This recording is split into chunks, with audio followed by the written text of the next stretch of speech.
આગ લાગતા તરત જ અફરાતફરી મચી ગઈ। આગ એટલી વિકરાળ હતી કે ધુમાડાના ગોટે ગોટા દૂર દૂર સુધી દેખાયા।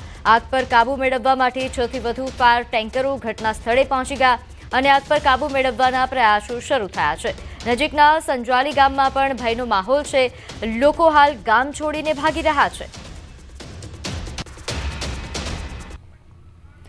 તો ભરૂચમાં ફરી એકવાર આગની ઘટના, ખાસ કરીને અંકલેશ્વર જીઆઈડીસી કે જ્યાં વારંવાર આગની ઘટનાઓ બનતી હોય છે ત્યારે વધુ એક આ જ પ્રકારના આગની ઘટના બની છે।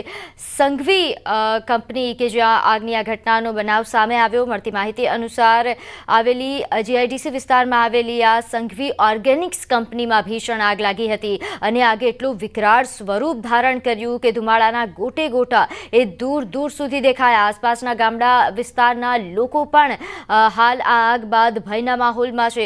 નજીકના સંજાલી ગામમાં પણ ભયનો માહોલ છે, જેના કારણે લોકો ગામ છોડીને ભાગી રહ્યા હોવાના પણ સમાચાર સામે આવી રહ્યા છે। તો આ દ્રશ્યો છે અંકલેશ્વર જીઆઈડીસી વિસ્તારમાં સંઘવી ઓર્ગેનિક્સ કંપની કે જ્યાં ભીષણ આગ લાગતા અફરાતફરી મચી ગઈ હતી। આગથી સંજાલી ગામમાં ભયનો માહોલ છવાયો હતો, જેના કારણે હાલ ફાયર વિભાગ દ્વારા આગ પર કાબુ મેળવવા માટે પ્રયાસો હાથ ધરાયા અને હાલ આગ પર કાબુ મેળવી લેવામાં આવ્યો છે। નોંધનીય કે 6 થી વધુ ફાયર ટેન્કરો ઘટના સ્થળે પહોંચ્યા હતા અને તેમના દ્વારા આગ પર કાબુ મેળવવામાં આવ્યો। જેને લઈને વધુ વિગત સાથે આપણી સાથે સંવાદદાતા જોડાઈ ગયા છે।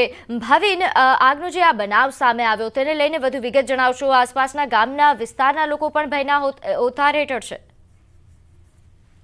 જી, ગતરોજ રાત્રે 3 વાગ્યાની આસપાસ આગ લાગવા પામી હતી। અંકલેશ્વરના પાનોલી જીઆઈડીસીમાં આગનો બનાવ બન્યો હતો। સંઘવી ઓર્ગેનિક કંપનીની અંદર આગ લાગતા જ આજુબાજુના જે ગામના વિસ્તારો છે એમને ભયજનક માહોલ ફેલાયો હતો અને તેઓએ ગામ ખાલી કરવાની જે પગલાં છે તે ભરાયા હતા।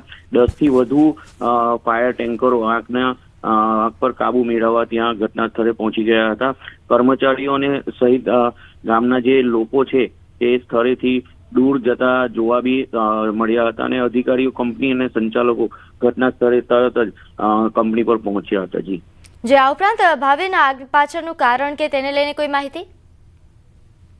અત્યાર સુધી કોઈ પ્રાથમિક માહિતી સામે આવી નથી, પરંતુ આગ ઓલવતા જ જે સેફટી અને ફાયર ડિપાર્ટમેન્ટના જે અધિકારીઓ છે તે પૂરી ઘટનાની જાણ કરશે। જી, અને ભાવિન, હાલ કેવી પરિસ્થિતિ છે? શું સંપૂર્ણપણે આગ પર કાબુ મેળવી લેવાયો છે?